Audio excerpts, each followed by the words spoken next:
Stop! Don't touch her! While out shopping, I checked the baby monitor app on my phone and saw a strange woman trying to pick up and take away my daughter. There, next to the crib, my husband was blissfully napping. Wake up, you! I was drenched in sweat and couldn't help but shout, even though I knew he couldn't hear me. I had left my 3-month-old daughter in my husband's care while I went shopping. While he had happily agreed to watch her, he ended up taking a nap instead of actually taking care of our daughter. I regretted trusting him in that moment, but it was too late. Frantically, I called my husband while preparing to rush to the police, but then, what caught my eye was an unbelievable sight. I'm Aria, a 35-year-old elementary school teacher. My husband, also 35, is a high school sweetheart who now runs his own business. After years of fertility treatments, we were finally blessed with our daughter, Mary. He would always gaze at her and say, "She's so cute," clearly delighted.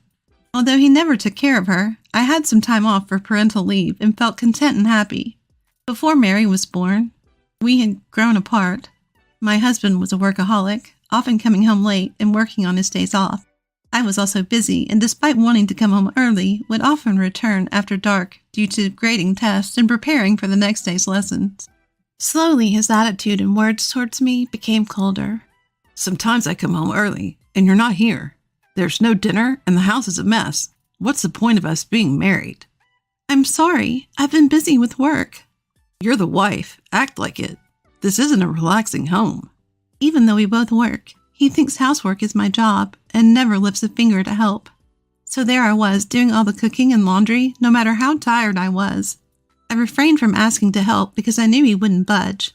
I felt emotionally distanced from my husband and was left with a lingering sense of discontent. However, having a child changed my husband. He started to come home early just to see our daughter's face. "Isn't she adorable? She's got a beautiful face, just like me." "You wish." I chuckled. Yet thanks to our daughter, I began to feel that our relationship might be on the mend. Mind you, he was still glued to his phone, constantly checking it. "Hey, do you really need to take your phone even to the bathroom and shower?" "Well, work's been going great, and clients keep reaching out." "I know what it's like to bring work home. Just take care of yourself, okay?" I was genuinely worried for his health, but I never imagined what would happen next. On a day off, as I was busy with household chores, my husband unexpectedly made a kind offer. "Look, I know you're swamped every day. I'm off today, so why don't I take care of Mary? Go out with your friends, have some tea, and relax." "Really? Thanks." I was pleasantly surprised by his sudden gesture and gladly prepared to enjoy my long-awaited time alone. I felt happy thinking he was returning to the thoughtful man I'd married. Shopping in the bustling downtown area, dressed to the nines, I suddenly found myself worried about our daughter. After all, I hadn't been apart from her for a single moment since she was born. Now is the perfect time to use this. I pulled out my phone and accessed a certain app. You see, I had installed a baby monitor camera in the house for just this kind of moment. The camera's footage and audio gets sent directly to my phone in real time. I've told my husband about this camera setup a while ago, but he might have forgotten since he really didn't pay attention. What do we have here? A bit anxious, I check the footage, and am disappointed by what I see. It's great that my usually uninvolved husband agreed to babysit, but it looks like he's dozed off next to our daughter's bed, probably worn out from work. Our daughter, Mary, has been left alone in her crib. Well, he's completely dropped the ball, but the kid seems content, so it's okay for now. Just as I sighed in resignation, I witnessed something shocking. Out of nowhere, a young woman I've never seen before appeared and picked up my daughter. "Who are you? Wait, what are you doing with Mary?" I panicked and screamed as loudly as I could into the baby monitor toward my snoozing husband. "Wake up quick! Someone's taking Mary!" Of course he can't hear me and continues to sleep. It looked like the woman was about to take my daughter outside. I was about to rush to call the police while still glued to the live feed when, in the next moment, my husband wakes up and starts chatting with the woman who was holding our daughter, even leaning in and being affectionate. What? What's going on? Do they know each other? My mind was racing, totally thrown off by this unexpected turn. And then, when I heard their conversation, I was even more shocked. I want to make this adorable child mine as soon as possible. Once the plans go through, my wife will soon be out of the picture. Then we'll have a windfall and can live luxuriously. We can finally be together, Lily. You're being so nice to your wife so she doesn't suspect anything, right? Yeah, begrudgingly. She's nothing compared to you. No charm at all. You're young and beautiful. The only one I love is you, Lily. Feeling sick to my stomach, I watched my husband flirt shamelessly with another woman. I'd been fooled into thinking he had returned to the caring man I once knew. My husband and Lily were meticulously plotting against me, unaware that I was listening. Thanks for showing me how to target her life. I had no idea such methods even existed. Listening to their unsettling conversation, the woman grinned and showed my husband a small white flower, then began arranging it in a vase. Who is this Lily who seems so intimately involved with my husband? Gaining some composure, I decided to play along and gather evidence. Fortunately, he didn't seem to notice the hidden camera, so I returned home, feigning ignorance. My husband greeted me with a smile as if nothing had happened. You won't be smiling for long. Be prepared. But even with my resolve, I had no clue where to start. Then, an ideal person popped into my head. Emily, my high school friend who loves mysteries. Every time we meet, she enthusiastically talks about detective techniques and methods she learns from books and movies. She might be the one to help. She knows about my husband, too.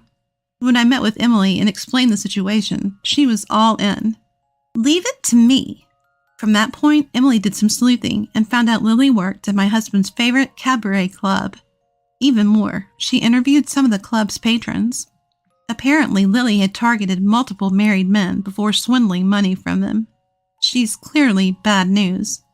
Meanwhile, I seized the opportunity to check my husband's phone while he was asleep and found his text exchanges with Lily.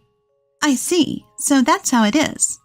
It seems my husband had been frequenting Lily's club and trying to woo her, but stopped visiting after our daughter was born.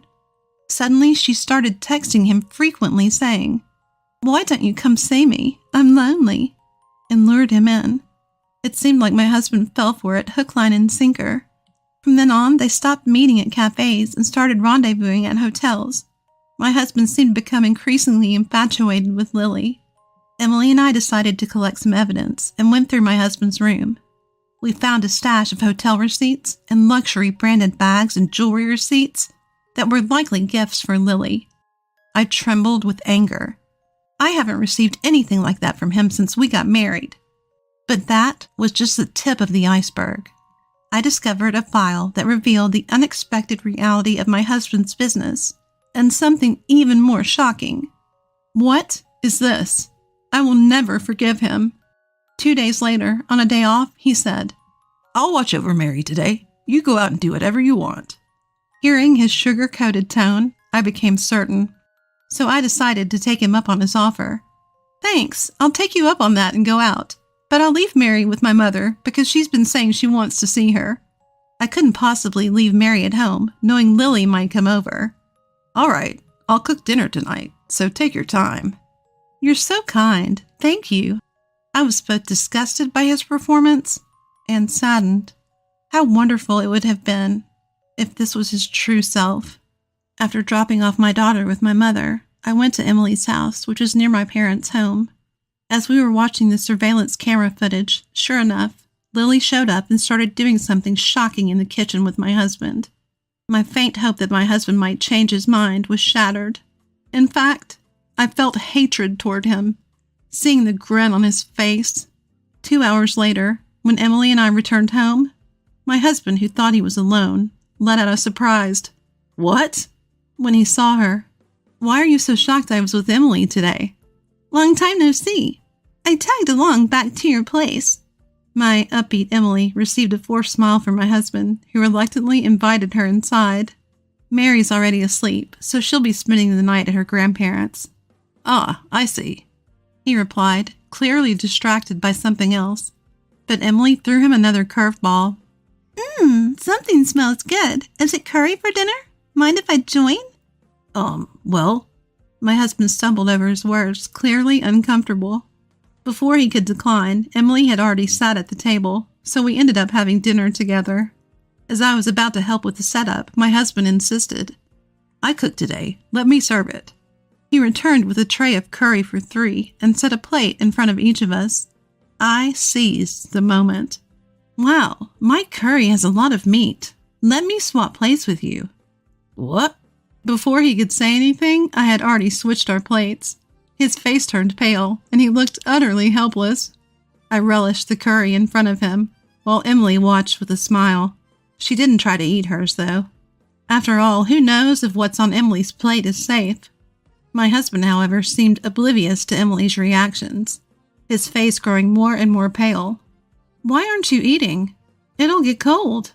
I'm, full already. Hey, why don't you eat it? Why should I? Are you trying to get me to eat it for some reason? What? No, of course not. Then take a bite. You made it yourself after all. I said I don't want to eat it. He clenched his lips and sweated, even though it wasn't hot. Well then, I'll take this curry as evidence and give it to the police. What? Police? For a moment he froze, then mustered a feeble voice. I just don't feel like eating it because my stomach's off. If there's nothing wrong, then you shouldn't mind it being given to the police, right? At that instant, he slammed the table, about to lunge at me, but then noticed Emily and stopped. Police? What are you accusing me of? I thrust before him pictures of files documenting his company's poor financial status. Your company's doing bad, huh? It could go under any day now. How did you find that? I found it in your study. Planning to make me the fall guy to save your company. How awful. What are you talking about? There's no way I'd do such a thing. My husband still seemed to be playing dumb. He turned towards Emily and exaggeratedly shrugged his shoulders.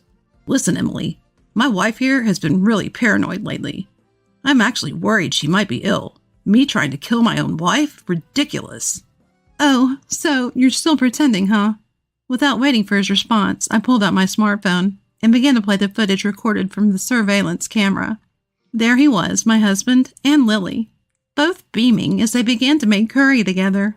They took some of the curry from the large pot and transferred it into a smaller one, into which they added the juice of a white flower known for its toxic properties. Their entire conversation about trying to get rid of me had been perfectly captured as well. And look what I found in your study, I said, throwing onto the table a $100,000 life insurance policy taken out on me. My life seems to be quite valuable, doesn't it? This is... I was hoping you'd have second thoughts. But too bad. I have all the evidence I need, so it's over to the police now. His eyes widened and his lips trembled, finally seeming to accept that he couldn't deceive me any longer. He broke down and deeply apologized. I'm sorry. It was a momentary lapse. Forgive me. Why would I? You cheated on me and even plotted to kill me. I was influenced by Lily. I never really intended to. And things at work haven't been going well, so I just... It's too late. I've already reported you to the police. They should be here soon. Please wait. I'll do whatever you say. Just don't call the police. In truth, I had secretly reported him to the police while he was serving the curry. If he had had second thoughts and decided not to go through with poisoning me, I might have reconsidered calling the cops. That thought was still lingering in my mind. Unfortunately, my husband chose his affair and money over me. As he was being led away by the police, he pathetically cried out, I did nothing wrong. Help me. Later, he was found guilty of conspiring with Lily to take my life. Once this became public, his company went under. After the divorce, my daughter and I started living together. I demanded $30,000 in settlement money and $150,000 in child support from my ex-husband during the divorce proceedings. I hope he truly learns that you can't ever justify endangering someone's life for money while he's behind bars. As for my father-in-law and mother-in-law, they apologized for the pain they caused me and agreed to pay the settlement and child support in place of my husband. They promised to make sure he repays them once he's out. I also demanded $20,000 from Lily during the divorce proceedings, and I intend to make sure she pays up.